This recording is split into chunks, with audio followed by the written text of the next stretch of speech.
Bonjour à tous, nous sommes dans Parashat Vaïgash et on va voir un cours assez riche. Et on va commencer par deux histoires que vous connaissez certainement déjà. Mais je vais vous demander un peu de patience car elles sont les éléments de base sans lesquels on ne pourrait dévoiler les secrets magnifiques qui vont suivre.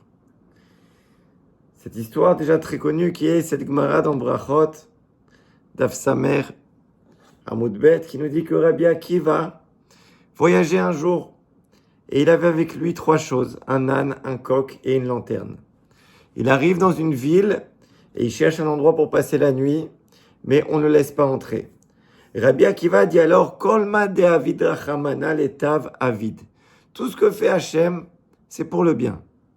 Il sort de la ville et va dormir dans les champs pendant la nuit. Un lion mange son âne, un chat mange sa poule et sa lanterne s'éteint. À chaque événement, Rabbi Akiva dira Kolma de Avid Rachamana letav Avid.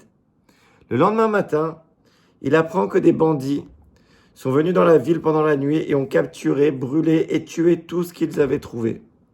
Rabbi Akiva comprend alors et il dit si l'âne avait braillé, si le coq avait chanté, si la lanterne était restée allumée, alors ces bandits m'auraient vu, ils m'auraient trouvé et ils m'auraient tué.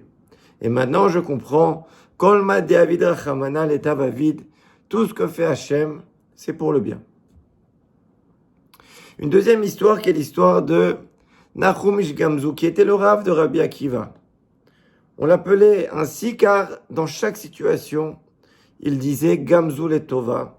Ça aussi, c'est pour le bien. Un jour, la communauté juive devait envoyer des cadeaux à l'empereur romain. Et donc, on va envoyer Nachum Ish Gamzu, qui était connu pour sa foi et sa confiance en Dieu. Il part avec un coffre rempli de pierres précieuses et de perles destinées à l'empereur. Et en chemin, il s'arrête dans une auberge. Là-bas, les aubergistes volent tout ce qu'il y a dans ces trésors et remplacent les caisses par de la terre. Le matin, quand il découvre ce qui s'est passé, Nachum Ish Gamzu ne se met ni en colère, ni en panique. Il dit simplement « Gamzu letova », ça aussi c'est pour le bien.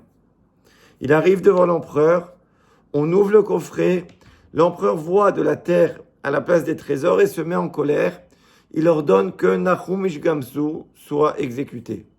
Tout d'un coup, Eliyahu Hanavi apparaît et glisse à l'oreille de l'empereur peut-être que cette terre est la même terre que Abraham Avinu a utilisée à son époque. C'est peut-être une terre magique qui peut se transformer en flèche et en arme. On amène le coffre de terre sur un champ de bataille. On lance la terre et cette terre se transforme effectivement en flèche, en arme, et ça permet à l'empereur de gagner sa bataille. L'empereur est stupéfait, il honore Nachum Ish Gamzu, il le comble de cadeaux et de richesses et il le renvoie en paix. Sur le chemin du retour, Nachum Ish Gamzu s'arrête une fois encore chez l'aubergiste. L'aubergiste s'aperçoit du miracle qu'il y a peut-être dans la terre qui entoure son auberge. Il va lui-même remplir des caisses de terre, va les amener à l'empereur. Et bien sûr, cette terre ne marchera pas cette fois-ci. Et l'empereur va punir très sévèrement cet aubergiste. Ce qu'il y a d'extraordinaire dans l'histoire de Nachum Ish Gamzu, c'est qu'il ne s'attend pas à ce que la situation se transforme en bien selon ses critères. Lorsqu'il se tient devant l'empereur, avec sa terre, il ne s'attend pas à une issue heureuse. Et pourtant, il va dire « Gamzu letova ». Ça aussi, c'est pour le bien, même si ça ne tourne pas en bien, selon ma conception du bien, même si je dois mourir, si c'est le plan d'Hachem, Gamzu letova, même ça, c'est le bien. Et le Ben Ishraï explique que parfois une personne est placée sous le din, sous la rigueur, et parfois sous le chesed, la miséricorde. Et ça peut concerner tous les domaines de la vie. Ça peut être les enfants, ça peut être la parnassa, ça peut être la santé, ça peut être le mariage. Et il dit que l'attitude là-bas est décisive. Une attitude négative dans l'épreuve va entraîner une spirale négative. Mais une attitude positive, une recherche de positif dans l'épreuve. Ce n'est pas juste une méthode couée où je vais me convaincre que tout ira bien. Ça va transformer, dit le Ben Ishraï, la réalité. Le Ben Ishraï dit qu'il faut réussir à voir le Yud Kei Vav Kei, la miséricorde, à l'intérieur du Elohim, à l'intérieur du din des épreuves. Et c'est l'expression de foi la plus fondamentale du judaïsme. Shema Israël, Hashem Elokeinu, Hashem Echad. Shema Israël, écoute Israël.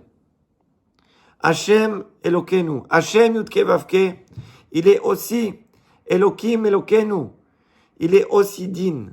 Si j'arrive à associer Yud Kei Vav Kei, la miséricorde, dans une situation de din de Elohim, de Elokeinu, alors qu'est-ce qui reste? Il ne reste plus que Hashem Echad. Il n'y a plus de din, il n'y a plus d'épreuve, il ne reste plus que Hashem Echad. Donc en réussissant à associer Yud Kei Vav Kei dans une situation de din, eh bien on adoucit la rigueur. On sait que Yaakov Avinu, il a eu une vie très difficile. Il a dû fuir sa maison. En chemin, il a été ruiné par Éliphaz, le fils d'Ésav. Puis il va devoir travailler 14 ans pour épouser Rachel. Et Lavan va se moquer de lui, va tricher. Il va voir sa fille Dina être violée. Son fils chéri Yosef, il va le croire mort. Il sera en fait vendu et perdu en Égypte. Mais malgré la galoute, malgré les épreuves, le Megale Hamukot nous dit que Yaakov arrivera tout le temps à percevoir le Aleph. Le Aleph, c'est Akadosh Baruch Hu. Le Aleph, c'est un Vav avec deux Yud. Ça fait 26. Vav, Yud, Yud, ça fait 26. Et c'est une allusion qu'il y a dans le nom de la paracha Vayetse, qui est la paracha où justement toutes ces épreuves vont commencer pour Yaakov. Vayetse, c'est les lettres de Vayar Yaakov Tzurat Aleph, dit le Megale Hamukot. Dans chaque situation, Yaakov va réussir à percevoir la part d'Akadosh Baruch Hu qui se cache derrière ces épreuves. Bien sûr, personne n'est capable de voir clairement Hachem quand il est dans l'épreuve. Mais Yaakov réussissait à rechercher, à percevoir la tsura, la forme du Aleph qui se cache derrière chaque épreuve. Vous connaissez les 13 midot de miséricorde. C'est ce qu'on dit 26 fois à Yom Kippour. Hashem, Hashem, El Rachum Vechanun, Elech Hapaim Verav Chesed Vemet, Notzer Chesed La Alafim. Une de ces midas, une de ces mesures de miséricorde s'appelle Notzer Chesed La Alafim. Littéralement, ça veut dire que Akadosh Baruch Hu accorde ses bontés pour des milliers de générations. Le Rav Mansour nous dit qu'il y a des juifs extraordinaires qui s'appellent les tzadikim, qu'il y a des juifs extraordinaires qui s'appellent les chassidim, d'autres qui s'appellent les vatikin. Mais il dit qu'il y a une catégorie qui est au-dessus de tous. C'est ce qu'on appelle les alafim, ceux qui arrivent à percevoir le aleph, même dans les situations les plus obscures. Et que eux sont donc les plus élevés de tous. À eux, les alafim, Hachem donne du chesed. Parce qu'ils arrivent à faire un mitou kadin. Ils arrivent à adoucir le din Elohim en y associant le aleph, le yud kei vav kei. À eux, Akadosh Baruch Hu, et notzer chesed. Il va leur accorder le chesed à qui? La alafim, à ceux qui arrivent à percevoir le aleph dans les situations les plus compliquées. C'est qui ces alafim? C'est ceux qui arrivent à voir la lumière dans les pires situations. Ceux dont l'âne est mort, ceux dont le coq est mort, ceux dont la bougie s'est éteinte et qui continuent à dire Gamzul et Tova. Ça aussi, même si je ne comprends pas, ça aussi c'est pour le bien. Et comme on l'a vu avec Nahum Ish Gamzu, ça transforme la réalité. C'est ce qu'on a vu également avec Rabbi Akiva, ça transforme la réalité. Maintenant, ce qu'on va dire, c'est absolument extraordinaire. Donc, je vais vous demander toute votre attention. Si on analyse le récit qu'on a lu dans Parashat Vayishlar, à propos de Yaakov, quand il va traverser le torrent du Yabok, avant sa confrontation avec l'ange d'Esav, le verset nous dit « Vayakom balayla » il s'est levé Yaakov pendant la nuit. « Vaikar et shte nashav » il a pris ses deux femmes. « Vet shte shifrotav » et ses deux servantes. « Vet achad asar yeladav » et ses 11 enfants. « Vayavor et ma'avar Yabok » il va traverser le passage du Yabok. « Vayavirem et anachal » et le verset d'après va nous dire qu'il va traverser le torrent. On n'appelle plus Yabok, il traverse le torrent, le Nachal. Au moment où Yaakov est pourchassé par ses ennemis, Vayakom balayla, il va se lever au milieu de la nuit, au milieu de cette obscurité, au milieu de toutes ces menaces. Il va franchir le Yabok. Il est clairement dans une période de din, de rigueur. Il va l'adoucir en y ajoutant le Yudke Vavke par son attitude, par le fait d'être capable de se lever au milieu de cette nuit, au milieu de cette épreuve. C'est ça que veut dire le verset en disant qu'il a traversé le Yabok. Parce que Yabok, c'est quoi? C'est Gematria 112. C'est quoi 112? C'est Elohim 86 plus 26 Yudke Vavke. Yabok, c'est 112. Il arrive à unir Yudke Vavke et Elohim. Et donc, comme le dit le Ben Ishraï, à adoucir le din. Et il atteint ainsi un nouveau niveau. Il va s'élever au niveau de Nachal. C'est pour ça que dans la suite du verset, le Yabok est appelé Nachal. Parce qu'il personnifie ici les Alafim Yaakov. Celui qui voit le Aleph dans l'obscurité. Nachal, c'est quoi? C'est les initiales de Notzer Chesed la Alafim. Akadosh Baruch Hu maintenant va lui accorder justement le Chesed qu'il accorde au Alafim. Yaakov élève ses deux femmes, ses deux servantes à ce niveau de Nachal. Mais ont-ils vraiment intégré la leçon? Est-ce que ces enfants ont réellement intégré cette leçon? Parce qu'ils ont assisté à cette scène. On a dit que Yaakov était avec ses femmes et ses enfants. Dans la parashat Vaïgash, Yosef n'a pas vu son père pendant 22 ans. Yaakov entend que Yosef est vivant. Mais il pense que c'est impossible que Yosef soit encore sur le chemin d'Hachem. Alors Yosef lui envoie un message. Les Hagalot, en référence à la Egla Arufa. Je sais que vous avez entendu ça plusieurs fois.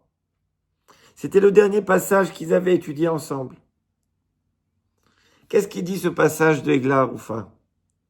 Ve'oridu zikne aïr, aï et aegla el nachal etan. Les anciens feront descendre la génisse vers Nachal Etan. Etan, on avait fait tout un cours sur Etan. Etan, ça veut dire solide. Nachal Etan, c'est quoi? Le message de Yosef à son père est clair quand il lui parle de Egla Arufa.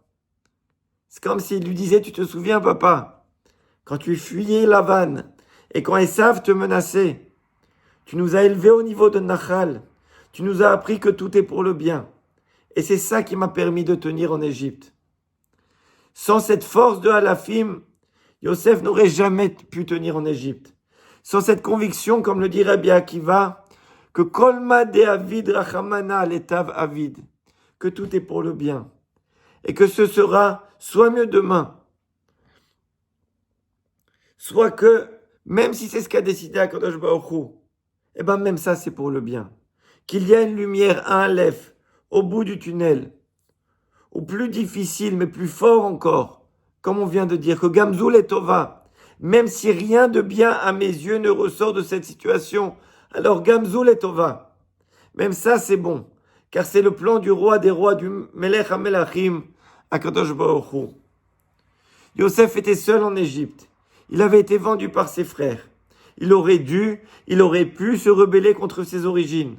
Il n'avait pas de Torah, pas de parents, pas de rave, personne pour juger ses actions.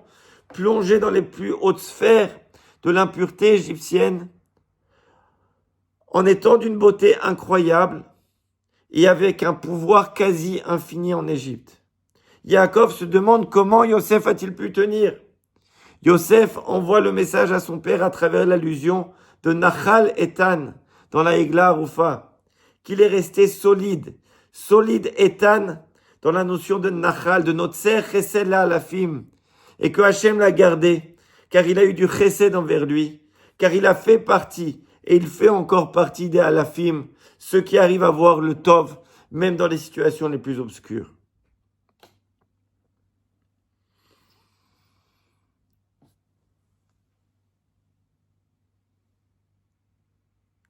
Les Juifs qui sont sortis de la Shoah,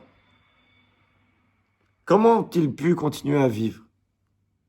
Ils ont vécu la plus grande obscurité qu'a connue le monde. Mon grand-père a passé 3 ans dans les camps avec son père. Il a fait 10 camps différents. Il est rentré dans les camps en 1942. Toute sa famille, sa mère, son petit frère de 2 ans, sa sœur de 20 ans ont été assassinés. Et pourtant, en sortant, ils ont continué à construire, à aimer, à donner. Comment ce peuple a réussi à construire Israël avec toutes les difficultés, avec toutes les douleurs de la Shoah, s'il n'avait pas ressenti cette lueur qui vient de Yaakov, qui a été transmise à Yosef, cette espérance, cette tikva, qui est maintenant dans l'ADN spirituel de chaque Béné Israël, de chaque juif.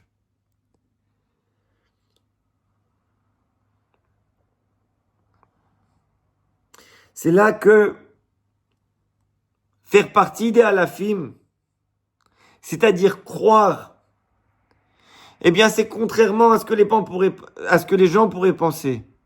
Croire pour un juif, c'est plus grand que savoir. Car les juifs n'auraient jamais traversé l'histoire s'ils avaient dû s'arrêter à leur logique et leur compréhension des situations. Les Alafim, ceux qui ne voient pas forcément, mais ceux qui sont persuadés que le Aleph est derrière chaque situation, eux sont plus grands, avec leurs croyances, que tous ceux qui pensent savoir. Et c'est exactement ce qui s'est passé à Hanouka. À l'époque de Hanouka, le monde était très sombre. Sans les Hashmonaïm, il n'y aurait plus de judaïsme, il n'y aurait plus de juifs. On est passé très très près de la disparition. Les Goïm étaient contre nous, les Yévanim, les Grecs, et une très grande majorité de l'aristocratie, du pouvoir juif influent, était également contre la Torah, contre la Yahadout. Et face à cela, il y avait un petit groupe de Chachamim. Et logiquement, ils auraient dû abandonner. En nombre, ils étaient Me'atim, ils étaient peu. En force, ils étaient Chalashim, ils étaient faibles. En armes, ils n'avaient rien. La logique aurait dit abandonner. Mais à quel groupe ils appartenaient? Au Alafim. Ils savaient que même si tout paraît mauvais, même si on ne comprend pas ce que veut Hachem, eh ben tout sera bon. Ou plus encore, tout est bon. Et ce n'est pas seulement militairement qu'ils auraient dû abandonner. Comme on l'a dit plusieurs fois, le Ramban dit que le peuple était assimilé de façon profonde à 99%, hellénisé à 99%. Qu'est-ce qu'ils auraient pu se dire, ces Maccabim? Que tout est perdu. Comment on va pouvoir faire revenir 99% du peuple qui vit maintenant complètement comme des goïms? Mais ils ont vu le Aleph dans la situation militaire. Ils ont vu le Aleph, la lumière, non seulement qu'il y avait au niveau militaire, mais le Aleph, la lumière qu'il y a dans chaque juif. Ce Aleph qui peut se rallumer à n'importe quel moment. Et si tel est le message de Hanouka, nos sages ont forcément dû l'inscrire dans la littérature de Hanouka. Et on retrouve cette notion de Nachal dans la bracha d'allumage des bougies de Hanouka. On dit quoi? Leadlik ner Hanouka. Leadlik ner Hanouka, c'est quoi? C'est Rachetevot, c'est les initiales de Nachal. Notre Tser Chesed, la Alafim. Parce que tout le miracle vient de leur capacité à aider Alafim. Et cela a entraîné un immense Chesed d'Hachem qui a fait tous ces miracles au moment de Hanouka. Et tous ces miracles pour Yosef au moment où il était perdu en Égypte. Et c'est exactement ce que nous faisons à Hanouka. Au moment où la nuit commence, nous allumons une petite lumière.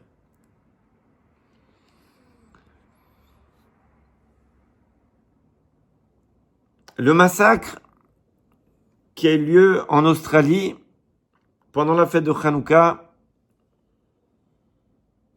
nous confronte exactement à la question centrale de tout ce qu'on vient de dire. Où est la lumière quand tout paraît obscur? Hanouka n'est pas une fête pour les temps faciles. C'est une fête née dans l'un des moments les plus sombres de l'histoire juive. Violence, assimilation massive, haine extérieure et effondrement intérieur. Humainement, tout criait din, tout criait obscurité. Et pourtant, c'est précisément dans ces moments-là que se révèle la différence entre deux attitudes. Voir uniquement Elohim, uniquement la rigueur, ou réussir à voir Yudke Vavke également à l'intérieur de Elohim et réussir à l'adoucir. Le Ben Ishraï nous a appris que le din, les moments difficiles, ne sont pas une fin, mais une matière brute que l'homme peut transformer. Le massacre, comme toute tragédie, appartient au monde du din. Mais la question juive n'a jamais été pourquoi ça arrive, mais plutôt qu'est-ce que nous faisons de ça? Qu'est-ce que nous faisons maintenant? Les halafim, comme on l'a dit, sont ceux qui, même quand l'âne meurt, même quand le coq disparaît, même quand la lumière s'éteint violemment, refusent de dire que le monde est vide de sens. Ils n'expliquent pas le mal, ils refusent simplement de lui donner le dernier mot. Allumer une bougie de Hanouka après un massacre, ce n'est pas nier la douleur, ce n'est pas nier le din, mais c'est l'adoucir à travers une flamme fragile qui pourrait s'éteindre au moindre coup de vent, mais qui est remplie d'espoir. On pourrait se décourager après de tels drames dans l'accomplissement des mitzvot, mais au contraire, continuer, c'est se renforcer dans les mitzvot, et ça permet d'adoucir le din.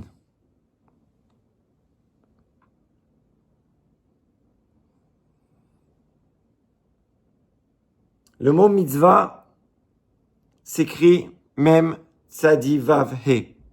Les deux dernières lettres, Vav et He, correspondent aux deux dernières lettres du nom Yudke Vavke d'Akadosh Baruch Hu.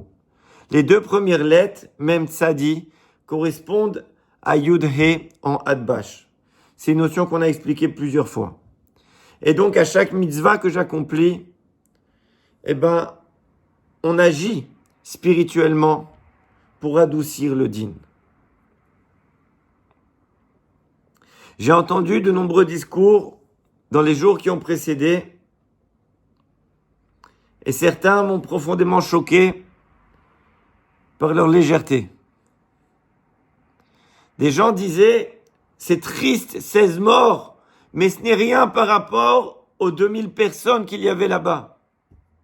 Et ces personnes-là, en disant ça, pensaient justement être en train de dire, ah, il faut voir le bien dans ce qui va mal. Et il est vrai que ça aurait pu être pire. Mais en tenant ce discours, dans leurs paroles, ils occultent naïvement l'existence d'un dîn extrêmement sévère. 16 morts, ce ne sont pas des chiffres. Ce sont des femmes, des vieillards, des jeunes et même une petite fille.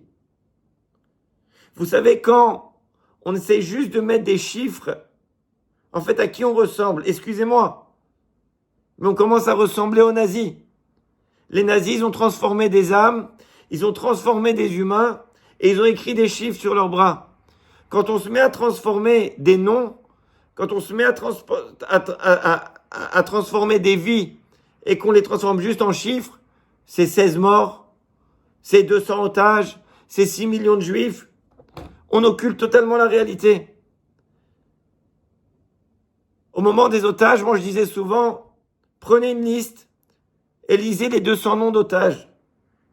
Ces 200 noms, ils vont commencer à avoir une vraie réalité pour vous.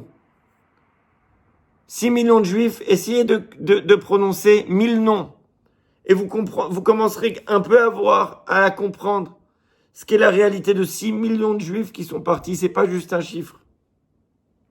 16 morts en Australie, c'est énorme. Et donc c'est un profond manque de respect envers ceux qui sont partis. Mais c'est aussi une erreur spirituelle. Si l'on n'a pas conscience du dîn, on ne peut pas mettre en place les forces ni les actions nécessaires pour adoucir ce dîn. Pour passer cette épreuve, il faut intégrer le secret du Yabok et du Nachal. Le Yabok, c'est l'endroit où Yaakov était seul, blessé, en danger la nuit. Et pourtant, il s'est levé et il a traversé. Il a uni Yudke Vavke et Elohim. Il a transformé la peur en passage. Et c'est pour ça que Hanouka se vit la nuit.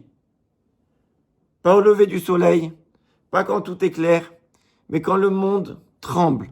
C'est pour ça que nous disons également à Arvit la prière de la nuit. Hashem Oshia Melech Yanenu Beyom Korenu. Yanenu Beyom Korenu, ça veut dire quoi? Hashem Oshia Melech. Hashem, délivre-nous, toi qui es roi. Yanenu Beyom Korenu.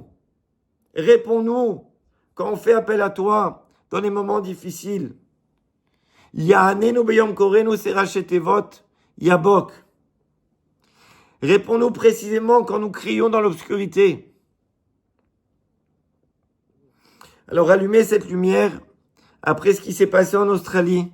Se renforcer dans les mitzvot. Ce n'est pas juste un geste symbolique. C'est une déclaration. Même là, même maintenant, nous choisissons d'aider à la fime. Ve'yeda kol paul ki ata pe'alto. Ve'avin kol yitzur ki ata yetzarto. Que chaque chose qui a été créée, sache qu'Hachem, tu es notre créateur. Et que chaque chose qui a été façonnée, sache qu'Hachem en est la source.